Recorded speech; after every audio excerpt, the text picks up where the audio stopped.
السلام علیکم ورحمۃ اللہ وبرکاتہ اعوذ باللہ من الشیطان الرجیم ان للمتقین مفازا حدائق واعنابا وكواعب اترابا وكأسا دهاقا لا يسمعون فيها لغوا ولا كذابا جزاء من ربك عطاء حسابا رب السماوات والأرض وما بينهما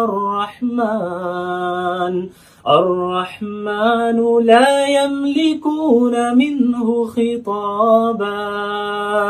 پچھلی آیتوں میں جہنمیوں کا ذکر ہوا کہ جہنم میں ان کے ساتھ کیا ہوگا اور کیوں ہوگا، اور اب اللہ تعالی دوسری جانب کا ذکر فرما رہے ہیں، یعنی جنتیوں کا ذکر فرما رہے ہیں۔ اللہ نے فرمایا ان للمتقین مفازا، کہ بے شک متقیوں کے لیے کامیابی ہے، جنہوں نے اللہ کا لحاظ رکھا، نیک اعمال کرتے رہے، گناہوں سے بچتے رہے، اللہ سے ڈرتے رہے، اللہ کے حقوق ادا کیے، بندوں کے حقوق ادا کیے، بے شک ان لوگوں کے لیے کامیابی ہے۔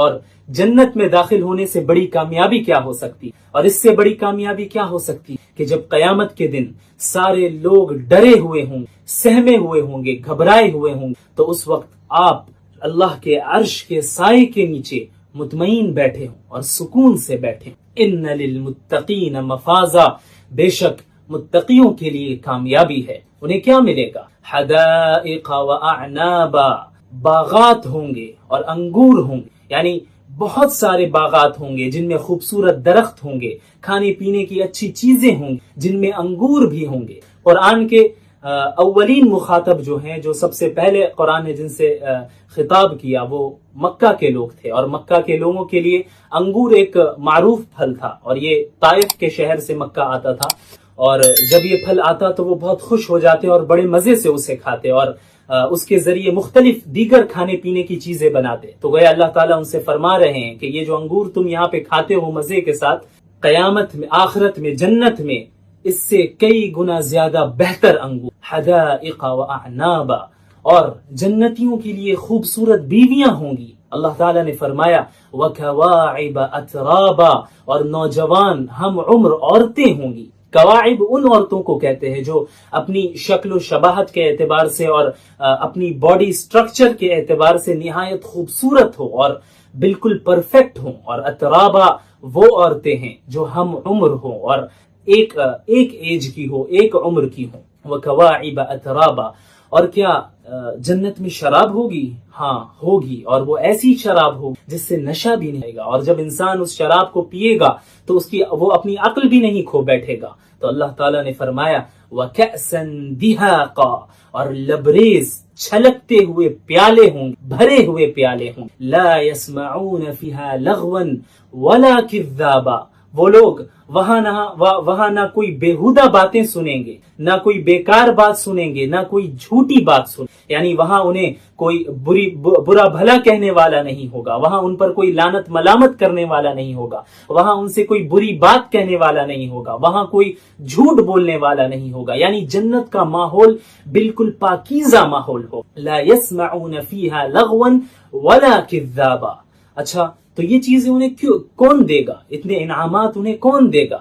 جزاء من ربک عطاء حسابا، یہ تمہارے رب کی طرف سے ان لوگوں کا بدلہ ہے جو انہوں نے اچھے اعمال کیے، تمہارے رب کی طرف سے ان کا بدلہ ہے، اور بھرپور انعام ہے، بھرپور انعام ہے، یعنی اتنے انعامات ہوں گے کہ ان کے لیے کافی ہو جائیں۔ اب یہاں پر آپ ایک چیز پر غور کریں کہ جب جہنمیوں کا ذکر ہوا تھا اور جہنم کے عذاب کا ذکر ہوا، تو اس کے بعد اللہ تعالیٰ نے فرمایا جزاء وفاقا، یعنی موافق بدلہ ملے گا، انہوں نے جیسا عمل کیا ہوگا، جتنے گناہ کیے ہوں گے اس کے بقدر، اس کے مطابق انہیں سزا اور عذاب ملے گا۔ لیکن جب جنتیوں کا ذکر ہوا اور جنت کی نعمتوں کا ذکر ہوا، اس کے انعامات کا ذکر ہوا، تو اللہ تعالیٰ نے یہ نہیں فرمایا کہ جزاء وفاقا، کہ موافق بدلہ ملے گا، کہ جتنے اچھے عمل کیے اسی کے مطابق مل جائے، ایسا نہیں، بلکہ عطاء حسابا، بھرپور انعامات ملیں گے۔ یعنی اللہ تعالیٰ اپنے فضل و کرم سے انہوں نے جتنے عمل کیے ہوں گے، اچھے عمل کیے ہوں گے، اس سے کئی گنا بڑھا چڑھا کر اللہ دیں گے، محض اپنے فضل و کرم سے بڑھا چڑھا کر اللہ انہیں دے گا۔ اور بعض مفسرین نے عطاء حسابا کے تعلق سے یہ فرمایا کہ عطاء حسابا کا مطلب یہ ہے کہ انہیں انعامات ملیں گے حساب کے ساتھ، یعنی ایسا نہیں ہوگا کہ ہر شخص کو اندھا دھند ملے، بے قاعدہ ملے، بلکہ حساب کے ساتھ ملے گا، مراتب کا لحاظ رکھا جائے گا، جو زیادہ نیک ہوگا اور اسے زیادہ ملے گا، جو اس سے کم نیک ہوگا اسے اس پہلے شخص کے مقابلے میں تھوڑا کم ملے گا۔ جزاء من ربک عطاء حسابا، تمہارے رب کی جانب سے یہ انعامات ہیں، یہ بدلہ ہے۔ تو وہ رب کون ہے؟ رب السماوات والارض وما بینہما، کہ وہ آسمانوں اور زمین اور اس کے درمیان جو کچھ بھی ہے ان سب کا رب ہے۔ الرحمن، وہ بہت بڑی رحمت والا ہے۔ لا یملکون منہ خطابا، لا یملکون منہ خطابا، اور اسی کے ساتھ ساتھ وہ ایسی ہیبت والا رب ہے کہ کسی کی مجال نہیں کہ اس رب کے سامنے اپنی زبان کھولے۔ اللہ نے جو اصول بیان کر دیے، اور یہودیوں کا جو نظریہ تھا کہ جو اسرائیلی ہوگا، جو یہودی ہوگا، وہ ہمیشہ ہمیشہ جنت میں رہے گا، جہنم میں کبھی نہیں جائے گا، اور اگر گیا بھی تو چند گنے دنوں کے لیے جائے گا۔ تو اللہ نے اس عقیدے کی تردید کی اور اس کے بعد اصول بتا دیا کہ جس نے بھی شرک کیا اور گناہوں میں لگا رہا، اس کے شرک نے، اس کے گناہوں نے اسے چاروں طرف سے گھیر لیا، وہی لوگ آگ والے ہوں گے اور ہمیشہ ہمیشہ جہنم میں رہیں گے۔ والذین آمنوا، اچھا جنتی کون ہوگا؟ والذین آمنوا وعملوا الصالحات، جو لوگ ایمان لے آئے اور انہوں نے نیک اعمال بھی کیے، اولئک اصحاب الجنہ، وہی لوگ جنت والے ہوں گے، وہی لوگ ہمیشہ ہمیشہ جنت میں رہیں گے۔ ہم فیہا خالدون، اور وہ لوگ اس جنت میں ہمیشہ ہمیشہ رہیں گے، کبھی اس جنت سے اب نہیں نکالا جائے گا۔ یہ اللہ کا وعدہ ہے، لیکن شرط کیا ہے؟ اللہ پر اور اس کے تمام انبیاء پر اور دین اسلام پر جس طرح ایمان لانے کا حق ہے اس طرح ایمان لایا جائے اور نیک اعمال بھی کیے جائے۔ پھر اللہ سے امید لگائی جائے کہ شاید اللہ تعالیٰ ہم لوگوں کی مغفرت فرمائے اور اپنے فضل و کرم سے اللہ تعالیٰ ہمیں جنت میں داخل فرما دیں گے، اور جب ہم جنت میں داخل ہوں گے انشاءاللہ تو ہم فیہا خالدون، سے ہمیں یہ معلوم ہوتا ہے کہ پھر وہی لوگ ہمیشہ ہمیشہ کے لیے وہ لوگ جنت۔ اب کوئی یہودی بھی ایمان لے کر آ جائے تو اس کے لیے بھی یہ بات ہے، عیسائی بھی ایمان لے کے آ جائے اس کے لیے بھی یہ بات ہے، کوئی ہندو بھی ایمان لے کے آ جائے اس کے لیے بھی یہ بات، سب کے لیے یہ بات ہے۔ وآخر دعوانا الحمدللہ رب العالمین۔ اچھا جنتی کون ہوگا؟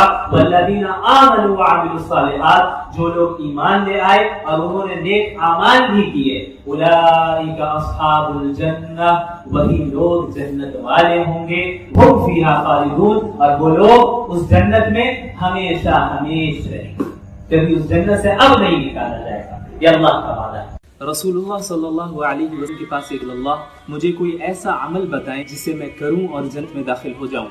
تو رسول اللہ صلی اللہ علیہ وسلم ارشاد فرمایا کہ تم اللہ کی عبادت کرو، اس کے ساتھ کسی کو شریک ٹھہراؤ، اور تم نماز پڑھو، زکوٰۃ ادا کرو اور رمضان روزے رکھو۔ تو اس شخص نے کہا کہ اللہ کی قسم میں بالکل کمی بیشی نہیں کروں گا، نہ کمی کروں گا نہ زیادتی کروں گا۔ تو رسول اللہ علیہ وسلم فرمایا کہ جس شخص کو اس بات کی خوشی ہو کہ وہ کسی جنتی کو دیکھے تو چاہیے وہ اس شخص۔ السلام علیکم مفتی صاحب، کیا جنت میں سب اپنے فیملی سے مل سکتے ہیں؟ جی ہاں بالکل، قرآن کریم میں اللہ رب العالمین نے فرمایا کہ والذین آمنوا واتبعتهم ذریتهم بایمان الحقنا بهم ذریتهم، کہ جو لوگ ایمان لے آئے اور ان کی اولاد بھی ان کی اتباع کرتے ہوئے ایمان لے آئی، تو قیامت کے دن اللہ رب العالمین اولاد کو بھی اپنے والدین کے ساتھ رکھے گا، اپنے گھر والوں کے ساتھ رکھے گا۔ اسی طرح قرآن کریم میں اللہ نے فرمایا کہ ہم وازواجہم فی ظلال علی الارائک متکئون، کہ جنت والے اور ان کی بیویاں سائے میں صوفوں کے اوپر، تخت کے اوپر آرام فرما رہے ہوں گے۔ اور جہنم میں اس کا اپوزٹ ہوگا، وہاں کوئی اچھی چیز نہیں ہوگی، ہر تکلیف دہ چیز جہنم میں ہوگی، اور جنت میں ہر پاکیزہ چیز موجود ہوگی۔ وہاں پہ کوئی تکلیف دہ چیز، کوئی گندگی، کوئی نفرت والی چیز نہیں ہوگی۔ وَلَهُمْ فِيهَا أَزْوَاجٌ مُطَهَّرَةٌ، ان کے لیے پاکیزہ بیویاں ہوں گی، عورتیں ہوں گی۔ اور آگے جو فرمایا وہ انتہائی سعادت ہے، یعنی کسی کو کوئی سعادت حاصل ہو تو اس سعادت کا جو آخری درجہ ہو سکتا ہے وہ یہ ہے وَهُمْ فِيهَا خَالِدُونَ، اب اس جنت میں وہ ہمیشہ ہمیشہ رہیں گے۔ اب کوئی بیماری نہیں آنے والی، اب کوئی بڑھاپا نہیں آنے والا، اور اب کبھی موت نہیں آنے والی، اب جوانی ہی جوانی اور اب کوئی فقر و فاقہ نہیں آنے والا. بہت جھیل لیا, خندق میں 2 پتھر باندھ لی, اب اور یہ محنت نہیں کرنی ہوگی اور یہ مشقت نہیں اٹھانی ہوگی. اب صرف رزق ہی رزق ہے اور اللہ کی رضا ہی رضا ہے. وَهُمْ فِيهَا خَالِدُونَ, ہمیشہ ہمیشہ جنت میں رہیں گے. کہ ایمان جو ہے یہ جنت میں دخول کے لیے شرط ہے, اس کے بغیر کوئی جنت میں داخل ہو ہی نہیں سکتا.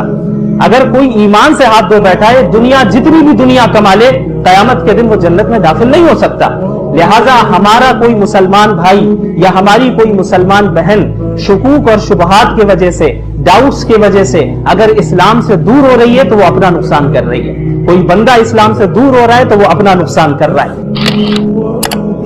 ایسی جنت میں ہوگا جس کے متعلق اللہ تعالیٰ نے فرمایا کہ ما لا عین رأت ولا اذن سمعت ولا خطر على قلب بشر, کہ وہ جنت ایسی جنت ہے, وہاں ایسی نعمتیں ہیں کہ جس جنت کو کسی آنکھ نے اب تک دیکھا نہیں اور کسی کان نے اب تک سنا نہیں, اور اس کا تصور بھی کسی کے دل و دماغ میں نہیں آیا. یعنی ایسی خوب لگژریس لائف ہوگی اور اتنی زبردست نعمتیں ہوں گی, اتنا عیش و آرام وہاں پر ہے اور اتنی پسندیدہ زندگی ہوگی کہ اس کا تصور بھی نہیں کیا جا سکتا.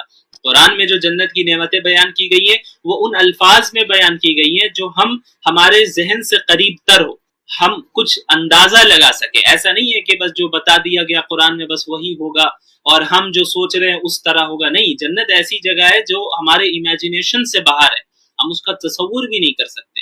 لیکن ہمیں سمجھانے کے لیے ہماری عقل سے جو قریب تر الفاظ ہو سکتے ہیں اور قریب تر معنی ہیں, اس کا لحاظ رکھتے ہوئے اللہ تعالیٰ نے ان الفاظ کو اختیار کیا کہ جنت میں نہریں بہ رہی ہوں گی, جنت میں یہ نعمت ہے وہ نعمت ہے.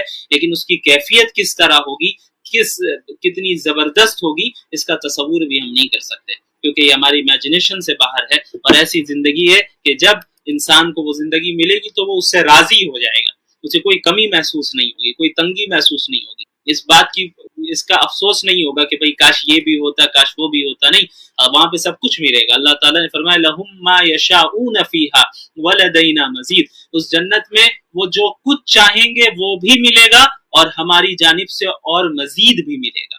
یعنی وہ جو کچھ مطالبہ کریں گے یا ان کے دل میں جو خواہش آئے گی وہ تو انہیں مل کر ہی رہے گا, لیکن ان چیزوں کے علاوہ ہم انہیں مزید اور بڑھا کر دیں گے, ہم اپنی جانب سے بھی دیں گے. لَهُمْ مَا يَشَاءُونَ فِيهَا وَلَدَيْنَا مَزِيدٌ. تو یہ جنت کی اتنی بڑی نعمت ہے اور اتنا بڑا اجر ہے. کس بنیاد پر ہے کہ اگر ہم اپنی زندگی کو اللہ اور اس کے رسول صلی اللہ علیہ وسلم کی ہدایات کے مطابق گزاریں, تب ہمیں یہ نعمت مل